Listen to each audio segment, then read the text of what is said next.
మనం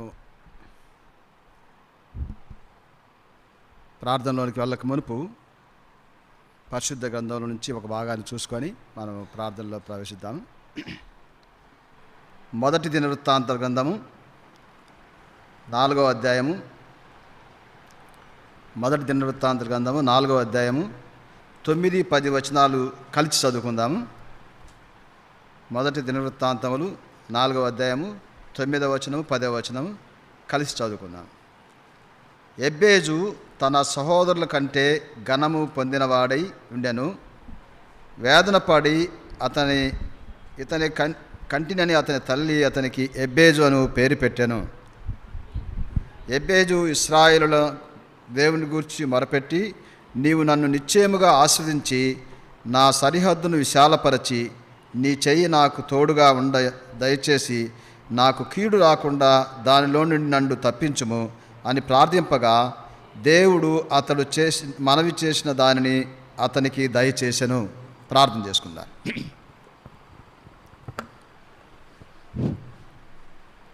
మా ప్రియమైన తండ్రి, మీకు స్తోత్రాలు వందనాలు చెల్లించుకుంటున్నాము నాయన.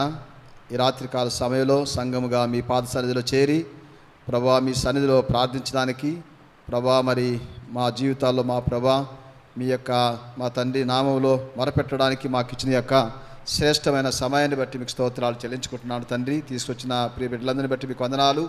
ఈ సమయంలో మా ప్రభా మేము మా తండ్రి మీ సన్నిధిలో మా తండ్రి ప్రార్థించడానికి ఏక మనసుతో ఏక తాత్పర్యం కలిగి మా ప్రభా మీ నామమున మా ప్రభా మేము ఉచ్చరించడానికి మాకు కావాల్సిన మీ కృప దయచేయమని ప్రార్థన చేస్తూ ఉంటున్నాము. చదవబడిన వాక్యం ద్వారా మాతో మీరు మాట్లాడే దేవుడైనందుకు మీకు స్తోత్రాలు చెల్లించుకుంటున్నాం. దేవా, ఈ సమయాన్ని మాకు ఆశ్చర్యకరంగాను మీ నామానికి మహింకరంగాను మా ప్రభా మీరు దీవించమని ఆస్వాదించమని ప్రార్థన చేస్తూ ఉంటున్నాం. దేవా, ఈ సమయంలో మా ప్రభా మీ పరిశుద్ధాత్మ సంచారం మా మధ్యలో ఉన్నట్లుగా మీరు సహాయం దయచేయండి. మీ కృపను కోరుకుంటూ యేసుక్రీస్తు నామంలో ప్రార్థించి స్తుతించి వేడుకుంటున్నాను తండ్రి, ఆమేన్.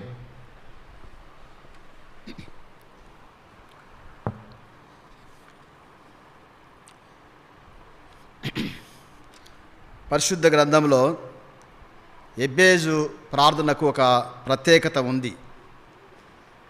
ఈరోజు ఎబ్బేజు గురించి మనం ఆలోచన చేసినట్లయితే ఒక విశిష్టత కలిగినటువంటి వ్యక్తి, అంతేకాకుండా దేవుని దగ్గర ప్రార్థన చేసి తనకు కావలసిన ఆశీర్వాదములు గొప్ప విశ్వాసంతోనూ నమ్మకంతోనూ మరి గొప్ప ప్రార్థనాపరుడుగా ఎబ్బేజుని గురించి మనము ఈ చదవబడినటువంటి భాగంలో మనం చూస్తాం.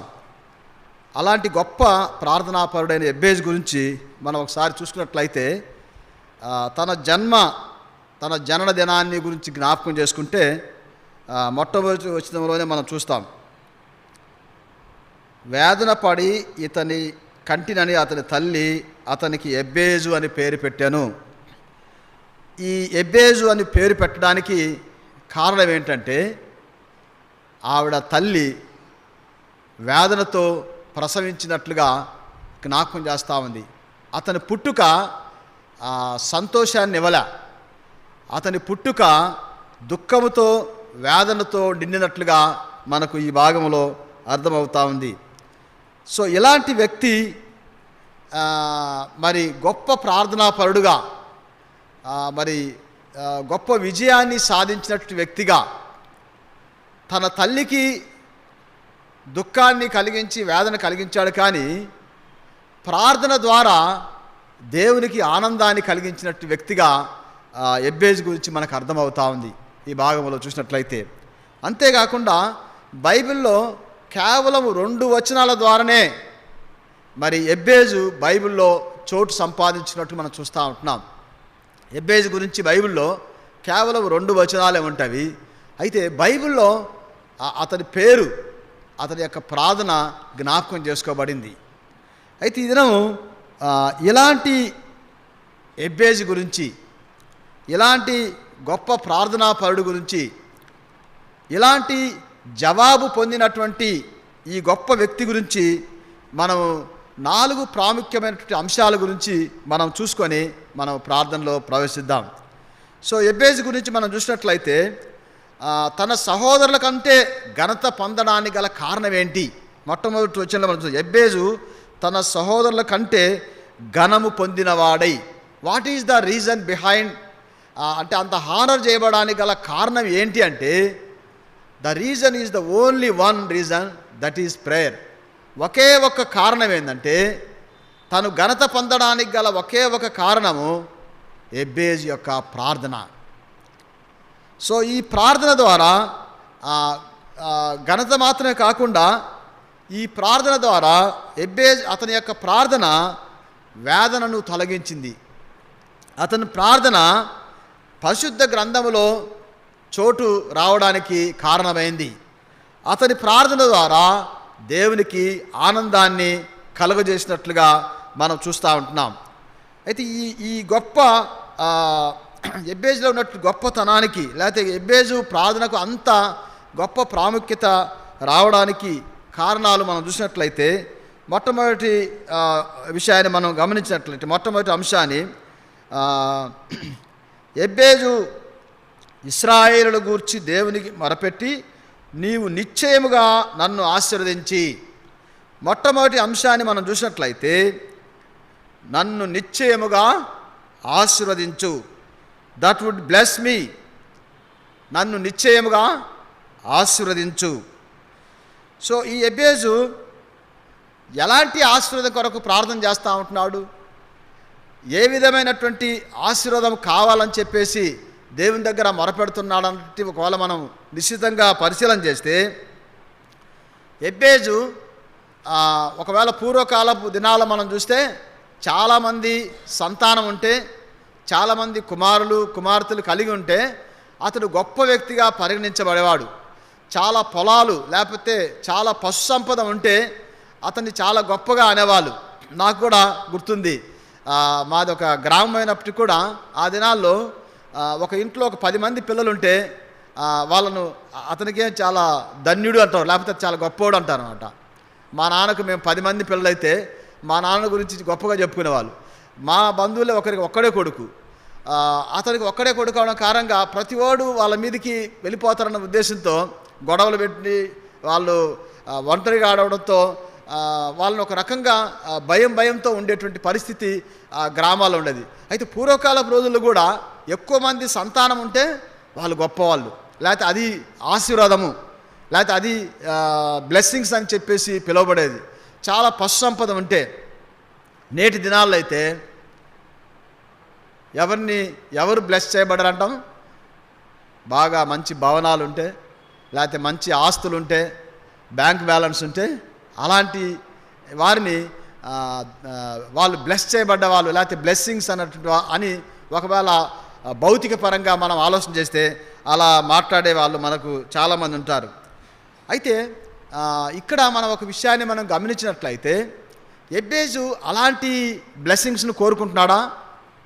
ఎబ్బేజు ఒకవేళ భౌతికపరమైనటువంటి ఆశీర్వాదాలు కావాలని ఆశిస్తూ ఉన్నాడా? ఒకవేళ పాత నిబంధన గ్రంథంలోనే ఆదికాండం 32వ అధ్యాయము 26, 27 వచనాలు మనం చూసినట్లయితే యాకోబుని గురించి మనము చూస్తాం. ఆదికాండం 32వ అధ్యాయము 26, 27 వచనాలు మనం చూసినట్లయితే, యాకోబు పెనియేలు ఘటనలో మనము దేవునితో పోరాడడానికి, దేవుని దగ్గర ప్రార్థన చేయడానికి కూర్చున్నప్పుడు యాకోబు ఎందుకు దేవుని దగ్గర ఆశీర్వాదం కొరకు ప్రార్థన చేస్తూ ఉన్నాడో మనం చూస్తే, యాకోబుకు అప్పటికే 11 మంది సంతానం ఉంది, ఎంతో పశు సంపద ఉంది.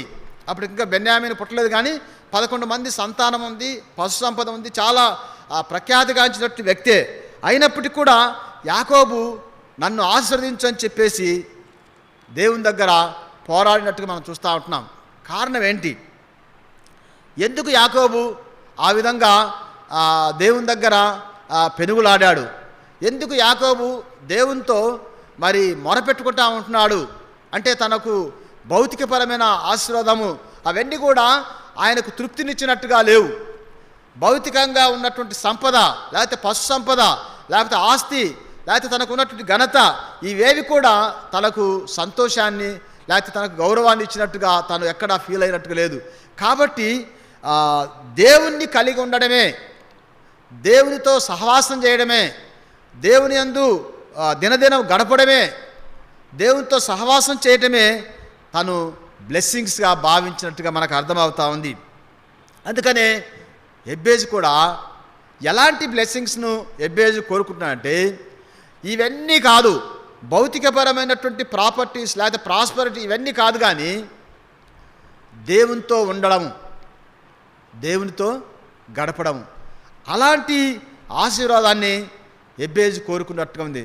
అపోస్తలుడైన పౌలు ఎఫెసీయులకు రాసిన పత్రిక 1వ అధ్యాయం 3వ వచనంలో కూడా మనం చూసినట్లయితే, ఎఫెసీయులకు రాసిన పత్రిక 1వ అధ్యాయం 3వ వచనం మనం చూసినట్లయితే, మన ప్రభు అయిన యేసుక్రీస్తు యొక్క తండ్రి యగు దేవుడు స్తుతింపబడునుగాక. ఆయన క్రీస్తునందు పరలోక విషయములో ఆత్మ సంబంధమైన ప్రతి ఆశీర్వాదము మనకు అనుగ్రహించెను. ఆత్మ సంబంధమైన ప్రతి ఆశీర్వాదం ఇక్కడ మనం చూసినట్లయితే spiritual blessings in heavenly place in Christ. So ఆత్మ సంబంధమైనటువంటి బ్లెస్సింగ్స్ను కోరుకున్నట్టు మనం చూస్తూ ఉంటున్నాం. ఈ లోకపరంగా వచ్చేటువంటి బ్లెస్సింగ్స్ మరి మానవునికి ఒకవేళ భౌతిక పరంగా ఉన్నవన్నీ కూడా మానవునికి తృప్తిని కొంతవరకు ఇస్తాయి, కానీ but that is not eternal. అది శాశ్వతమైనటువంటిది లేకపోతే సంపూర్ణమైనటువంటి ఆశీర్వాదం కాదు అని చెప్పేసి యాకోబు గమనించాడు. ఇక్కడ అపోస్తలుడైన పౌలు కూడా గమనించినట్లయితే ఆత్మ సంబంధమైన ప్రతి ఆశీర్వాదం. సో ఇక్కడ మనం గమనించేదంటే, మనం కూడా అలాంటి బ్లెస్సింగ్స్ కలిగి ఉండాలంటే దేవుని యొక్క మాటకు లోబడాలి. దేవుని యొక్క మాటకు విధేయత చూపినట్లయితే he will provide everything, he will give everything if you obey him. మనం ఆయన మాటకు లోబడినట్లయితే, ఎబ్బేజు గురించి 2 మాటలే రాయబడ్డప్పటికి కూడా, 2 వచనాలు రాయబడ్డప్పటికి కూడా ఎబ్బేజు ప్రార్థనకు జవాబు రావడానికి గల కారణం ఏంటంటే బికాజ్ ఆఫ్ హిజ్ ఒబీడియన్స్. ఆయన యొక్క దేవుని యొక్క మాటకు లోబడుతూ దేవునితో సహవాసం చేయడానికి ఇష్టపడినట్టుగా, దేవునితో ఉండడమే గొప్ప భాగ్యంగా ఎంచుకున్నట్లుగా మనకు అర్థమవుతా ఉంది. అందుకని ఇక్కడ మనం చూసినట్లయితే అలాంటి బ్లెస్సింగ్స్ను ఎబ్బేజు కోరుకుంటున్నాడు. అలాంటి బ్లెస్సింగ్స్ యాకోబు కోరుకున్నట్టుగా మనం చూస్తూ ఉంటున్నాం. 2వ అంశాన్ని మనం చూసినట్లయితే అదే భాగంలో ఎబ్బేజు ఇశ్రాయేలు గూర్చి దేవుని మొరపెట్టి, నీవు నిశ్చయముగా నన్ను ఆశ్రయించి నా సరిహద్దును విశాలపరచి, నా సరిహద్దులను విశాలపరచు, that you would multiply my territory or enlarge my territory. నాకున్నటువంటి లేకపోతే ఎబ్బేజుకు ఆస్తులు, సంపద, ఘనత లేకపోతే ధనము ఇవన్నీ ఎబ్బేజు అడగట్లేదు, కానీ ఎలాంటి నా సరిహద్దులు, మై ఎన్లార్జ్ మై టెరిటరీ, ఆ టెరిటరీ ఎలాంటి విషయాన్ని కోరుకుంటున్నాడు అన్న విషయాన్ని మనం చూసినట్లయితే దావీదు కూడా ప్రార్థన చేస్తాడు. 61వ దావీదు కీర్తన 2వ వచనాన్ని మనం చూసినట్లయితే దావీదు కూడా ఒక చక్కటి ప్రార్థన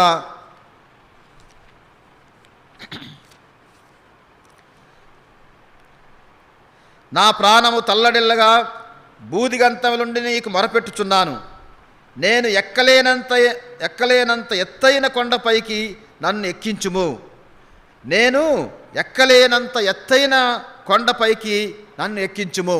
ఇక్కడ దావీదు ప్రేయర్ చేస్తూ ఉంటున్నాడు.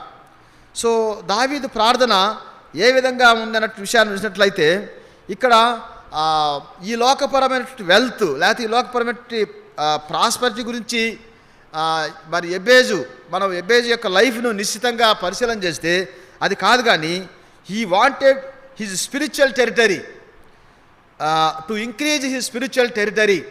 ఎబ్బేజు ఏ విధంగా కోరుకుంటున్నాడంటే ఆత్మ సంబంధమైనటువంటి విశాలపరచం, అంటే ఆత్మీయంగా మరి తన యొక్క జీవితంలో ఆ టెరిటరీని విశాలపరచమన్నటువంటి విషయాలకి జ్ఞాపకం చేస్తూ ఉంటున్నాడు. అందుకని ఇక్కడ నీవు నా సరిహద్దులను విశాలపరచి, అయ్యా నా ఆస్తిని 10 ఎకరాలు ఉంటే 20 ఎకరాలు చేయి, లేకపోతే నాకు ఒక 5 బిల్డింగులు ఉంటే నాకు ఇంకొక 10 బిల్డింగులు చేయి, లేకపోతే నాకు బ్యాలెన్స్ 5 లక్షలు ఉంటే 20 లక్షలు అని అడగలేదు. కానీ ఆయన ఏ విధమైనటువంటి విషయాలు కోరుకుంటున్నాడంటే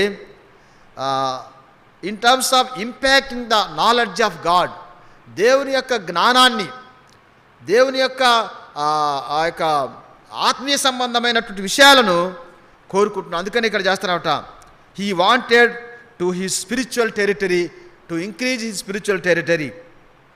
ఆత్మ సంబంధమైన ప్రతి ఆశీర్వాదం కొరకు ఆయన ప్రయాసపడినట్టు మనం చూస్తూ ఉంటున్నాం. సో కాబట్టి యెబ్బేజు యొక్క ప్రార్థనకు జవాబు రావడానికి ఒక కారణం ఏంటంటే, మరి భౌతికపరమైనటువంటి మరి లోకానుసారమైనటువంటి ఆ సరిహద్దులు విశాలపరిచి, లేకపోతే నా యొక్క సంతానం విస్తరింపజేయి అన్నటువంటి విషయాల గురించి ఆయన ప్రార్థన చేయలేదు, ఆయన మొరపెట్టలేదు. కానీ ఆత్మీయంగా ఇక కొన్ని ఆత్మలను సంపాదించడానికి. సో ఈరోజు మన ప్రార్థన ఎలా ఉంది? ఈ లోకపరమైనటువంటి వాటితో మనము ఇంకా కొట్టుకొని లేదా దాంతోనే సతమతమైపోతూ ఉంటున్నామా? ఇంకా ఈ లోక సంబంధమైన దాంట్లోనే మనం సతమతమైపోతున్నట్లయితే that is not the blessing.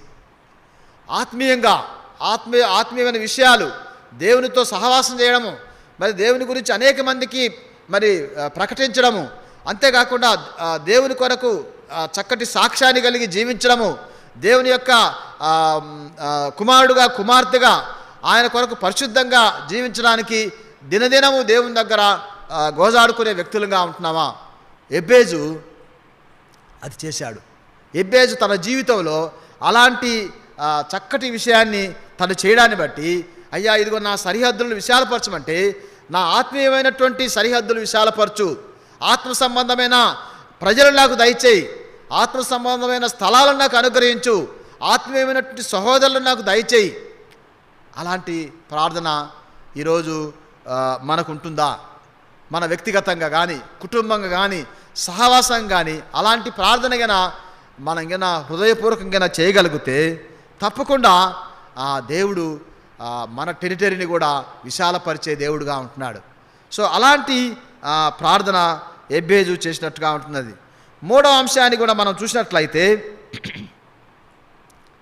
Ever hand be with me, నీ చెయ్యి నాకు తోడుగా ఉండనిమ్ము, నీ చెయ్యి నాకు తోడుగా ఉండనిమ్ము.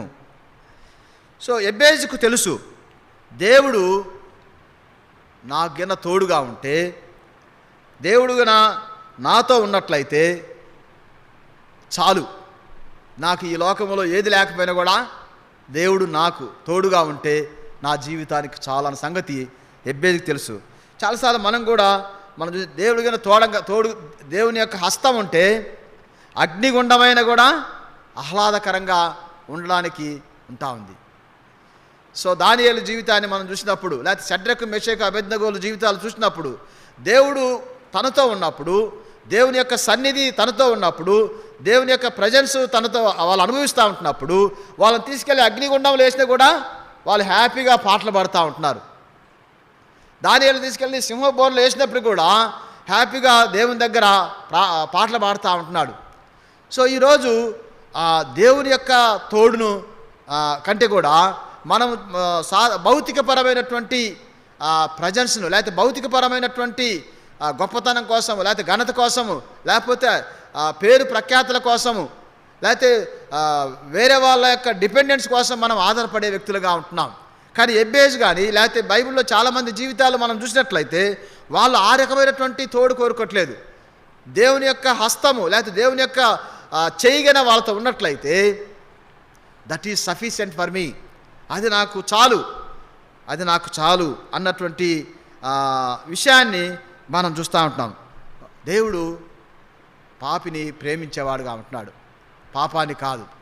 అదేవిధంగా ఇలాంటి దేవుని హస్తము మన తగినట్లయితే యెబ్బేజు నాకు అర్థమవుద్ది, he understand that the power of God hand to protect and lead in right direction.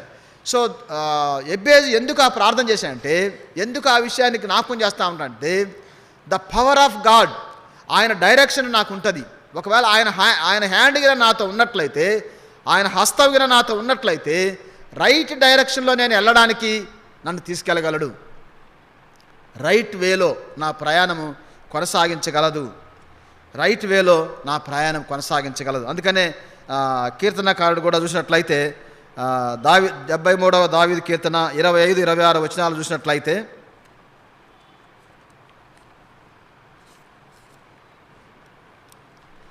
ఒక మాట, చక్కటి మాట ఉంది. ఆకాశమందు నీవు తప్ప నాకెవరున్నారు? నీవు నాకుండగా లోకములోనిది ఏదీ నాకు అక్కరలేదు. నా శరీరము నా హృదయము క్షీణించిపోయినను దేవుడు నిత్యము నా హృదయమునకు ఆశ్రయదుర్గమును స్వాస్థ్యమునై ఉన్నాడు. ఇక్కడ దావీదు అనుభవపూర్వకంగా జ్ఞాపకం చేస్తూ ఉంటున్నాడు. ఏమంటున్నాడంటే, ఆకాశమందు నీవు తప్ప నాకెవరున్నారు? He did not depend on his, ఒకవేళ అతని కింగ్డమ్ని గురించి, లేకపోతే తన రాజరికాన్ని బట్టి, లేకపోతే తన గొప్పతనాన్ని బట్టి, తనకున్నటువంటి చాకచక్యాన్ని బట్టి, తనకున్న తలాంతులను బట్టి కాదు, కానీ దేవుని యొక్క తోడు, దేవుని యొక్క ప్రజెన్స్ ఆయన జ్ఞాపకం చేసుకుంటున్నాడు. నీవు నాకుండగా లోకములోనిది ఏది కూడా, ఐ డోంట్ వాంట్ ఎనీథింగ్, లోకంలో నాకు ఏది అక్కర్లేదు, నీవు నాకుంటే చాలయ్యా, నీవు నాకుంటే చాలయ్యా. అది దావీదు యొక్క అనుభవంగా మనం చూస్తూ ఉంటున్నాం. ఎబ్బేజు కూడా నీ చెయ్యి నాకు తోడుగా ఉండనిమ్మడంలో ఉద్దేశం ఏంటంటే, నీవు నాకుంటే చాలు. చాలాసార్లు నేను యూత్తో మాట్లాడుతూ ఉంటున్నప్పుడు నేను జ్ఞాపకం చేస్తూ ఉంటాను. చాలామంది యవనస్తులతో మాట్లాడుతూ ఉంటున్నప్పుడు కొన్నిసార్లు శోధనలు వచ్చేసి దేవుని నుంచి తప్పిపోతూ ఉంటున్నప్పుడు కొన్ని విషయాలు మాట్లాడుతూ వాళ్ళు చెప్పినప్పుడు, మనం ఎప్పుడు కూడా చాలాసార్లు మనం ఏంటంటే దేవుణ్ణి పట్టుకుంటాం. దేవుణ్ణి ఏం చేస్తాము? మన చేతులతో పట్టుకుంటాం.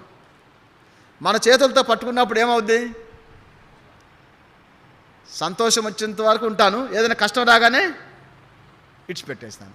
అట్లా కాకుండా దేవుని హస్తములో మన చెయ్యి వేస్తే, దేవుని యొక్క హస్తములో మన చెయ్యిగన అప్పు చెప్తే, ఒకవేళ ఎలాంటి పరిస్థితి వచ్చేది కూడా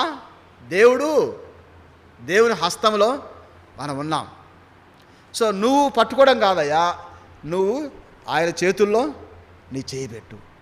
సో ఎబ్బేజు కానీ దావీదు కానీ వాళ్ళు జ్ఞాపకం చేసిందంటే, వాళ్ళు దేవుని యొక్క చేతిలో వాళ్ళ హస్తాన్ని పెట్టారు.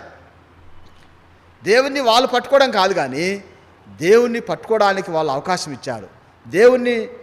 దేవుడు తన చెయ్యిని పట్టుకోవడానికి ఎబ్బేజుకు, లేకపోతే దావీదుకు, లేకపోతే చాలామంది వ్యక్తుల జీవితాల్లో మనం పాత నిబంధన కానీ కొత్త నిబంధన కానీ చూసినట్లయితే, వాళ్ళందరూ గొప్ప వ్యక్తులుగా తీర్చిదిద్దబడ్డానికి గల కారణము, లేకపోతే వాళ్ళ జీవితంలో గొప్ప విజయాలు సంతరించడానికి గల కారణం ఏంటంటే, దేవుని హస్తంలో వాళ్ళ చేతులు ఉంచారు. మనం ఆయన చేతులు కింద పట్టుకున్నట్లయితే, కొన్నిసార్లు శ్రమలు వచ్చినప్పుడు, లేకపోతే శోధనలు వచ్చినప్పుడు కొన్నిసార్లు సునాయాసంగా విడిచిపెట్టేస్తాం. దేవుని హస్తంలో కింద మన హస్తాన్ని పెట్టినట్లయితే, ఎలాంటి పరిస్థితి వచ్చినా కూడా మనం అక్కడి నుంచి రాకుండా పడిపోకుండా ఉండాలి. అందుకనే దావీదు జ్ఞాపకం చేద్దాం, ఆకాశమందు నువ్వు తప్ప నాకెవరున్నారయ్యా? నీవు నాకుండగా లోకములోనిది ఏదియో నాకు అక్కర్లేదు. ఒకవేళ ఈ రాజ్యము, లేకపోతే ఈ యొక్క పేరు, లేకపోతే ఈ తలాంతులు, ఇవన్నీ కూడా నాకేమి తృప్తినివ్వవు. నువ్వు ఉంటే చాలు, నీ తోడు నాతో ఉంటే చాలు, నీ చెయ్యి నాతో. అందుకనే ఎబ్బేజు కూడా అదే విషయానికి జ్ఞాపకం చేస్తున్నాడు, నీ చెయ్యి నాకు తోడుగా ఉండనేమో. మోషే కూడా జ్ఞాపకం చేస్తాడు. మోషే కూడా మరి దేవునితో ఒక మాట అంటాడు.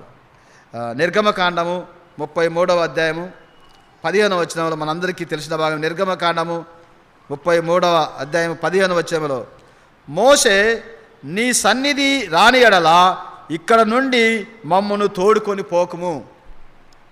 ఎందుకు ఆ మాట అంటున్నాడు?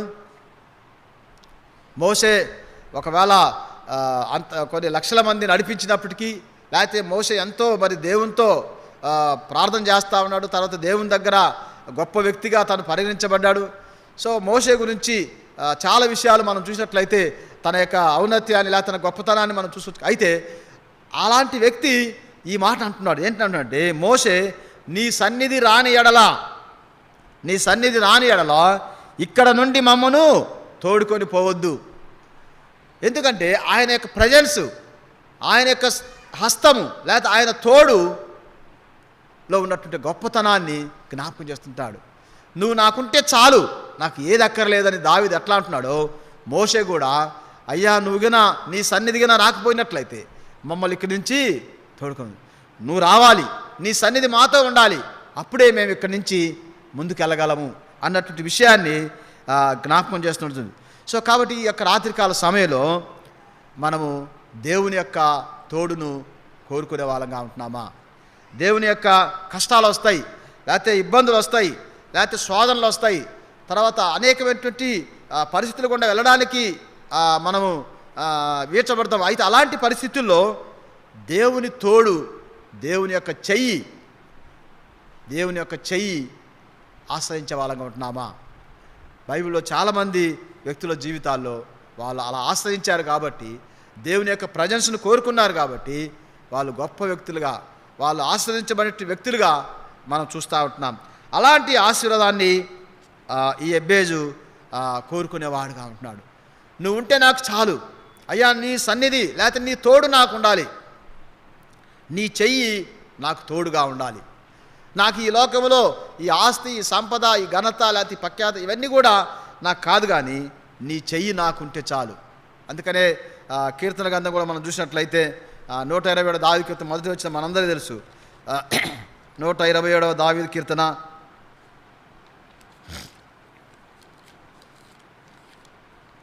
యెహోవా ఇల్లు కట్టించని ఎడల దాని కట్టువారి ప్రయాసము వ్యర్థమే, యెహోవా పట్టణమును కాపాడని ఎడల దాని కావలివారు మేలుకొనిట వ్యర్థమే. ఆ విధంగా జ్ఞాపకం చేస్తున్నాడు. యెహోవా ఇల్లు కట్టించని ఎడల, ఒకవేళ దేవుని యొక్క హస్తము లేకపోయినట్లయితే, దేవుని యొక్క తోడు లేకపోయినట్లయితే ఇదంతా వ్యర్థమే అంటున్నాడు. యెహోవా పట్టణమును కాపాడని ఎడల, ఒకవేళ దాని కాపల కాసే వాళ్ళు ఉన్నా కూడా వ్యర్థమే. ఆయన అలాంటి అనుభవాన్ని జ్ఞాపకం చేస్తూ ఉంటున్నాడు. సో కాబట్టి ఎబ్బేజు యొక్క ప్రార్థనకు జవాబు రావడానికి గల కారణం, ఎబ్బేజు యొక్క ప్రార్థన లేకపోతే ఎబ్బేజు కోరుకున్నటువంటి ఆశీర్వాదాలు మనం చూసినట్లయితే అలాంటి గొప్ప ఆశీర్వాదాలు కోరుకున్న వ్యక్తిగా మనం చూస్తూ ఉంటున్నాం. మరి ఆత్మపరమైనటువంటి ఆత్మ సంబంధమైనటువంటి ప్రతి ఆశీర్వాదాన్ని సొంతం చేసుకోవడానికి ఆయన ఇష్టపడినట్టుగా చూస్తూ ఉంటున్నాం. చివరిగా 4వ అంశాన్ని మనం చూసినట్లయితే, ఇక్కడ మనం చూసినట్లయితే, నిశ్చయముగా నన్ను ఆశ్రదించి నా సరిహద్దును విశాలపరిచి నీ చెయ్యి నాకు తోడుగా దయచేసి నాకు కీడు రాకుండా దానిలో నుండి నన్ను తప్పించు. ఇక్కడ మనం చూసినట్లయితే నాకు కీడు రాకుండా నన్ను తప్పించు. Keep me from harm so that I will be free from pain. He knows that the pain of వాళ్ళ మదరు డెలివరీ టైంలో, లేకపోతే మరి వేదన పుత్రుడుగా మరి వేదన కలిగించిన వ్యక్తి కాబట్టి ఆ పెయిన్ లేకపోతే ఆ యొక్క ఆ పరిస్థితులు గుండా వెళ్ళినప్పుడు తనకు తెలుసు. అందుకనే తను ఈ ప్రార్థన చేస్తూ ఉంటున్నాడు, నాకు కీడు రాకుండా దానిలో నుండి నన్ను తప్పించుము. ఎందుకు ఆ మాట మనము జ్ఞాపకం చేసుకున్నానంటే, చాలాసార్లు దేవునిలో మనం ఎదుగుతున్నప్పుడు, దేవుని యొక్క వాక్యం ద్వారా లేకపోతే దేవునిలో మనం దినదినము దేవునితో మనం సహవాసం చేస్తూ ఉంటున్నప్పుడు తప్పకుండా కొన్ని శోధనలు మనకు వస్తాయి, తప్పకుండా కొన్ని కష్టాలు వస్తాయి, తప్పకుండా కొన్ని మానసికంగా, శారీరకంగా, ఆత్మీయంగా రకరకాల బలహీనతలకు సాతాను గురి చేయడానికి ఎదురు చూస్తాడు. అలాంటి పరిస్థితుల్లో మరి సాతాను కొన్నిసార్లు ఊపిరాడకుండా చేసే పరిస్థితి తీసుకొస్తాడు, ఉక్కిరి బిక్కిరి చేస్తాడు, లేకపోతే భయంకరమైనటువంటి విపత్తును కుటుంబంలో లేకపోతే వ్యక్తిగతంగా, సహవాసంగా, సంఘపరంగా భయంకరమైన విపత్తును సృష్టిస్తాడు. అలాంటి పరిస్థితుల్లో ఎబ్బేజు కోరుకున్న ప్రార్థన ఏంటంటే, నాకు కీడు రాకుండా నన్ను తప్పించు, కీడు రాకుండా నన్ను తప్పించు. పేతురు రాసిన మొదటి పేతురు గ్రంథము 5వ అధ్యాయం 8వ వచనంలో ఒక మాట ఉంది. పేతురు రాసిన మొదటి పత్రిక 5వ అధ్యాయము 1వ వచనం మనం చూసినట్లయితే,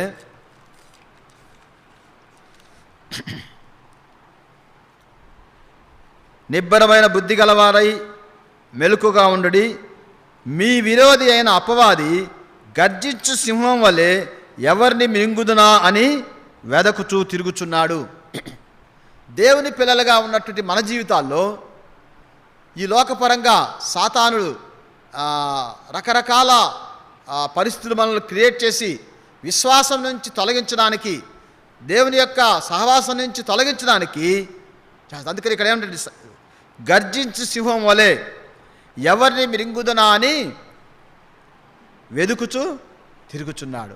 సాతాను మరి విశ్వాసిని ఆ యొక్క విశ్వాసాన్ని నుంచి తొలగించడానికి, ఆ యొక్క దేవుని యొక్క సన్నిధి నుంచి తొలగించడానికి వాడు గర్జించి సింహం వలె ఉంటున్నట్లు. కాబట్టి అందుకనే మెలకుగలిగి మనం జీవించాలంటే విషయాన్ని జ్ఞాపకం చేస్తూ ఉంటున్నాడు. సో ఇలాంటి పరిస్థితి వచ్చినప్పుడు కూడా దేవుని యొక్క సన్నిధిని, దేవా ఇదిగో అలాంటి కీడు లేకపోతే ఇలాంటి భయంకరమైన విపత్తులు లేకపోతే ఉక్కిరి బిక్కిరి చేసేటువంటి పరిస్థితులు నా జీవితంలోనికి తీసుకురాకు, చాలు, నా పుట్టుకతోనే సరిపోయింది, నా పుట్టుకతోనే నా తల్లికి వేదన కలిగించాను, నా పుట్టుకతోనే నా తల్లికి సంతోషం లేకుండా చేశాను, ఇక నాకు అవి వద్దు, నాకు కీడు రాకుండా కాపాడు. కీర్తన గ్రంథం 23వ దావీదు కీర్తన 4వ వచనాన్ని మనం చూసినట్లయితే,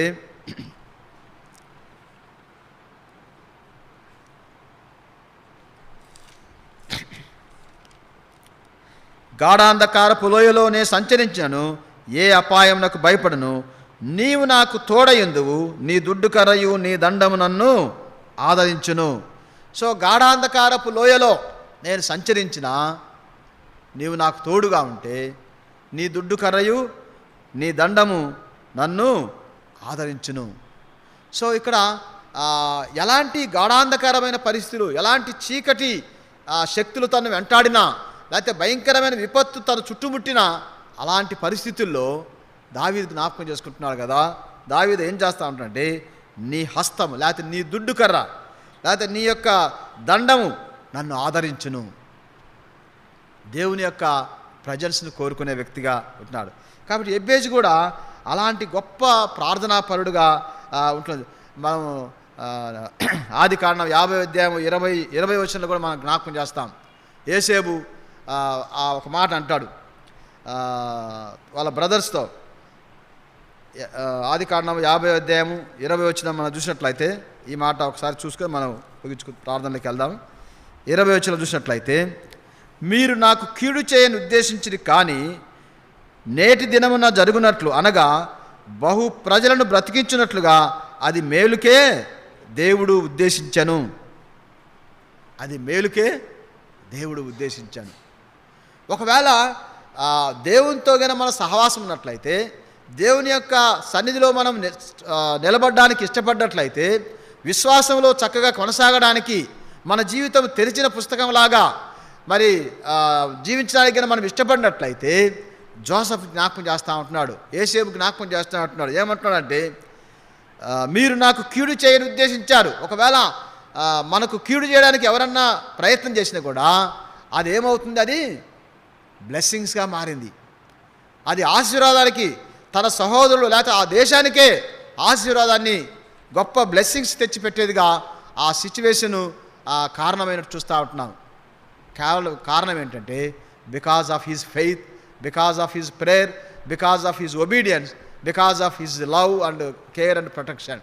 సో వాళ్ళ యొక్క మరి సహోదరులతో మరి వాళ్ళ పట్ల ప్రేమ ఇవన్నీ ఏమాత్రం తగ్గకుండా దేవునితో తన ఉన్న సంబంధాన్ని జ్ఞాపకం చేస్తూ, ఒకవేళ మీరు ఇది చేసినా సరే అది ఈరోజు బ్లెస్సింగ్స్గా కారణం అవడానికి కారణం ఏంటంటే, దేవుని యొక్క హస్తము తనకు తోడుగా ఉంది, దేవుని యొక్క సన్నిధి తనకు తోడుగా ఉంది. యోసేపు ఆ గొప్ప ఆ మాట పలకడానికి మనమైతే ఒకవేళ ఎవరన్నా మనకు నష్టం చేస్తే వాళ్ళ అంతు చూస్తామన్నటువంటి బయటికి చెప్పకుండా లోపల రగిలిపోతూ ఉంటాం. కానీ యోసేపు అలా చేయలే. తనకొచ్చిన కష్టాన్ని, తనకొచ్చిన శ్రమలను, తనకొచ్చినటువంటి పరిస్థితిని, దానంతటినీ బ్లెస్సింగ్స్గా మారడానికి కారణం ఏంటంటే, యోసేపు దేవుని అంటిపెట్టుకున్నాడు. యోసేపు యొక్క ప్రార్థన, యోసేపు యొక్క విశ్వాసం, యోసేపు యొక్క పరిశుద్ధత, యోసేపు యొక్క జీవిత విధానము పరిస్థితులన్నింటినీ తారుమారు చేసినట్లుగా మనం చూస్తూ ఉంటున్నాం. సో కాబట్టి ఈ యొక్క రాత్రికాల సమయంలో ఎబ్బేజు జీవితాన్ని మనం జ్ఞాపకం చేసుకున్నట్లయితే, ఎబ్బేజు మనకు ఒక సవాలుగా ఉంటున్నాడు. ఎబ్బేజు జీవితం ఒక సవాలుగా ఉంటుంది. ఎబ్బేజు నుంచి ఓన్లీ 2 వచనాలు మనం చాలాసార్లు గ్రంథమంతా రాయబడాల్సిన అక్కర్లేదు, కానీ ఒక్క మాట రాసిన ఆ ఒక్క మాట అనేక మందికి ఇంపాక్ట్ క్రియేట్ చేసినట్టు, అనేక మంది జీవితాల్లో గొప్ప ప్రభావాన్ని సూచించినట్టుగా మనకు అర్థమవుతా ఉంది. సో ఎబ్బేజు అలా అవడానికి గల కారణం ఏంటంటే ఓన్లీ ప్రేయర్. తన సహోదరుల దగ్గర ఘనత రావాలన్నా బికాజ్ ఆఫ్ ప్రేయర్. తన యొక్క తల్లికి వేదన కలిగించి దేవునికి ఆనందాన్ని కలిగించడానికి బికాజ్ ఆఫ్ హిజ్ ప్రేయర్. ఈ పరిశుద్ధ గ్రంథంలో చోటు రావడానికి బికాజ్ ఆఫ్ హిజ్ ప్రేయర్. తన సరిహద్దులు విశాలపరచడానికి, ఆత్మీయపరమైన సరిహద్దులు విశాలపరచడానికి ఓన్లీ ప్రేయర్. దేవుని యొక్క తోడును కోరుకోవడానికి, దేవుని యొక్క తోడు కూడా కేవలము ప్రార్థన ద్వారానే. సో కాబట్టి చివరిగా ఆయన రాయబడినటువంటి మాట ఏంటంటే, దానిలో నుండి నేను తప్పించు అని ప్రార్థింపగా దేవుడు అతడు మనవి చేసిన దానిని అతనికి దయచేసెను. This is very very important. నేను దాన్ని రౌండ్ చేసుకున్నాను. అతడు మనవి చేసిన దానిని అతనికి దయచేసెను. ఈరోజు మన వ్యక్తిగతమైన సంఘంగా అలాంటి ప్రార్థన మనం చేసేవాళ్ళగా ఉంటున్నామా? అలాంటి యాటిట్యూడ్తో, అలాంటి దృక్పథంతో దేవుని దగ్గర మొరపెట్టినట్లయితే, అలాంటి దృక్పథంతో దేవుని దగ్గర మనల్ని మనం తగ్గించుకున్నట్లయితే, మన జీవితాన్ని తెరిచిన పుస్తకంలాగా ఉండడానికి మనం ఇష్టపడినట్లయితే, మరి ఎంతో చక్కగా మరి విశ్వాసంతో మనం ప్రార్థన చేసినట్లయితే, దేవుడు మన జీవితంలో కూడా ఎబ్బేజుకి ఎలాంటి గొప్ప విజయాన్ని ఇచ్చాడో, ఎబ్బేజు యొక్క ప్రార్థనలకు ఏ విధంగా దేవుడు జవాబు దయచేశాడో, మనకు కూడా అలాంటి గొప్ప విజయాన్ని, అలాంటి గొప్ప జవాబును ఇచ్చే దేవుడుగా మన దేవుడు ఉంటున్నాడు. ఆ రోజు ఎబ్బేజుకు మరి సహాయం చేసిన దేవుడే ఈ దినాన నీకు, నాకు, మనకు సహాయం చేయడానికి ఇష్టపడే దేవుడుగా ఉంటున్నాడు. సో కాబట్టి ఆ రీతిగా ఎబ్బేజు లాంటి ప్రార్థన మనం చేయాలని, ఎబ్బేజు లాంటి విశ్వాసము మనం కలిగి ఉండాలని, ఎబ్బేజు లాంటి విధేయత మనం కలిగి ఉండాలని ఈ వాక్యం ద్వారా మనకు అర్థమవుతా ఉంది.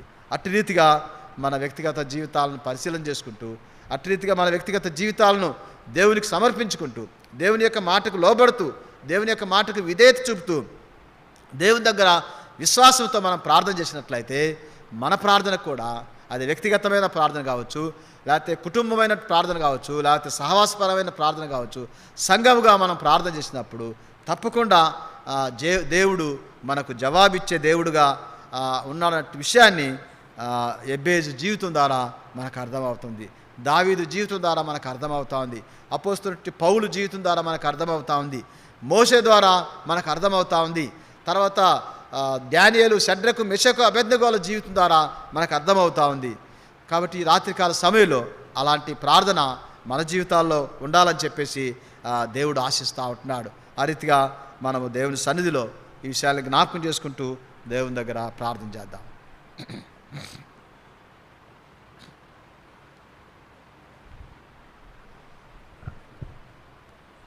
దయచేసి విన్న వాక్యానుసారంగా ప్రార్థన చేయండి. దానికి తోడు ఎల్లుండి అంటే గురువారం సహోదరుడు నగేష్ తన జీవితంలో దేవుడు చేసిన మేలుకి కృతజ్ఞతగా మందిరంలో కృతజ్ఞత కూడిక కలిగి ఉండాలని ఆశపడుతున్నాడు. ఆ కూడిక నిమిత్తం ఆ రోజు ఎంతో వాతావరణం దేవుడు చక్కగా అనుగ్రహించినట్లు, అలాగే దేవుని చిత్తమైతే అక్టోబర్ 2వ తేదీ సంఘం అంతా కలిసి ఏదో ప్రదేశంలో దేవుని సువార్త ప్రకటించాలని నిశ్చయించారు. దయచేసి ఆ దినం కూడా దేవుడు చక్కగా నడిపించినట్లు దాని విషయమై ప్రార్థించండి. దయచేసి గమనించండి, మనకి మంగళవారం చాలా తక్కువ సమయం ఉంటుంది. అనేక మంది దేవుని సన్నిధిలో ప్రార్థన చేయాలని ఆశపడుతూ వస్తారు. దయచేసి చేసేవారు క్లుప్తంగా చేయాలని మనవి. దయచేసి ఆరంభించండి.